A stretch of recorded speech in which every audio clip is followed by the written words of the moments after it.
దేశం మొత్తం దిగ్భ్రాంతికి గురిచేసే సంఘటన జరిగింది. అహ్మదాబాద్ విమాన ప్రమాదం గురించి తెలిసిన వెంటనే అందరూ ఉలిక్కిపడ్డారు.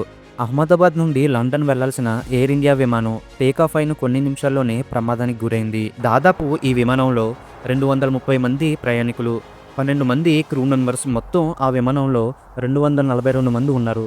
కేవలం ఇండియాకు సంబంధించిన వారే కాకుండా బ్రిటన్, పోర్చుగల్, కెనడా దేశానికి చెందిన వారు కూడా ఈ విమానంలో ప్రయాణిస్తున్నారు.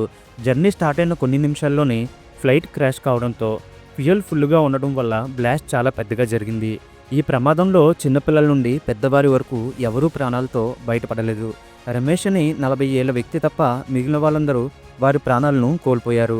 ఈ ప్రమాదం వల్ల మరణించిన చిన్నారుల రేపటి కలలు ఆవిరైపోయాయి. ఎంతోమంది వారి ఫ్యామిలీ కోసం బ్రతుకుతున్న వారి ఆశలు అక్కడితో ఆగిపోయేలా చేసింది ఈ ప్రమాదం. రేపు ఎలా గడుస్తుందో తెలియదు. ఈ రోజు గడిస్తే చాలు దేవుడా అనుకునే రోజుల్లో మనం ఉన్నాం.